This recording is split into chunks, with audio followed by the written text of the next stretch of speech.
Hello दोस्तों, आपका स्वागत है हमारे यूट्यूब चैनल पर। यदि आप किसी कॉम्पिटिटिव एग्ज़ाम की तैयारी कर रहे हैं तो यह चैनल आपके लिए बहुत ही महत्वपूर्ण है।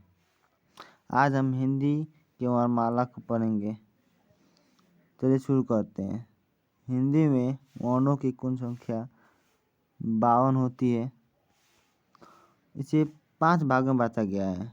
पहला स्वर, इसकी संख्या 11 होती है। दूसरा है व्यंजन, इसकी संख्या 33 होती है। तीसरा है अयोगवा, इसकी संख्या 2 होती है। और चौथा है उक्षिप्त व्यंजन, इसकी संख्या भी 2 होती है।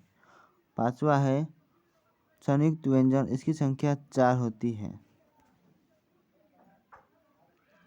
उसके बाद अनुनासिक के व्यंजन, इन सभी को हम अनुनासिक के व्यंजन कहते हैं।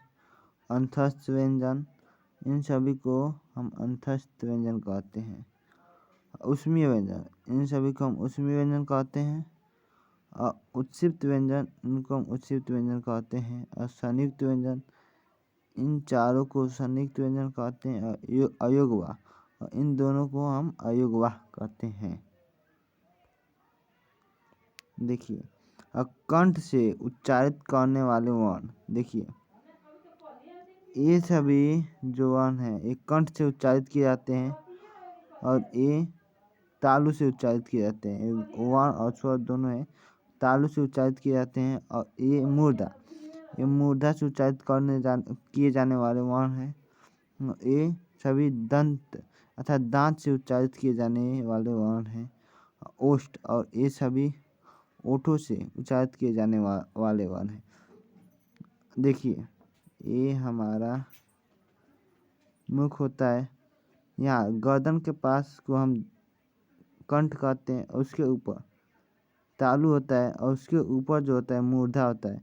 और यहाँ पर दंत होता है और उसके आगे ओष्ठ होता है।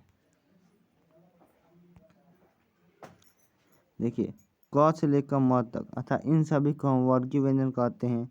इसकी संख्या 25 होती है और इसे हम स्पर्शी व्यंजन या स्पर्श व्यंजन भी कहते हैं। देखिए, व्यंजनों की संख्या 33 होती है, जिन्हें स्वतंत्र रूप से नहीं बोलते हैं अर्थात स्वरूप सहायता से बोला जाता है, उसे व्यंजन कहते हैं। और स्वर, जिसे हम स्वतंत्र रूप से बोलते हैं बिना किसी की सहायता से, उसे स्वर कहते हैं। इसकी संख्या 11 होती है। उसके बाद स्वरों के प्रकार अग्र स्वर कहते हैं। मान लीजिए जीव है, जीव को 3 भाग में बांटा गया है, अग्र, मध्य और पक्ष। अग्र स्वर जीव के आगे वाले हिस्से से बोले जाने वाले वर्ण को हम अग्र स्वर, ये जीव हो गया, जीव के आगे वाले हिस्से से बोले जाने वाले स्वरों को हम अग्र स्वर कहते हैं। जैसे ई, दीर्घ ई, ए, ये सभी आते हैं। और मध्य स्वर, जीव के मध्य वाले भाग से बोले जाने वाले स्वर को मध्य स्वर कहते हैं, इसमें आता है। और एक होता है पक्ष स्वर, जीव के पीछे वाले भाग से बोला जाता है। जो इनमें से जो बचता है, जैसे आ हो गया, छोटा ऊ, बड़ा ऊ, ओ और औ, इन सभी को हम क्या पक्ष स्वर से बोलते हैं, जीव के पीछे वाले भाग से बोलते हैं। अरे कुछ एमसीक्यूज है, चलिए इसको सोल्व करते हैं, देखते हैं कौन कौन सोल्व कर देता है। देखिए, अंतस्थ व्यंजन किसे कहते हैं, आप ऑप्शन बताइएगा इस वाले क्वेश्चन को। दूसरा आप चलते हैं। इन सभी को हम कौन सा व्यंजन कहते हैं, तो इन सभी को आपको अभी आप पढ़े हैं, इनको हम संयुक्त व्यंजन कहते हैं। और उत्क्षिप्त व्यंजन किसे कहते हैं, उत्क्षिप्त, इन सभी को इसको हम उत्क्षिप्त व्यंजन कहते हैं।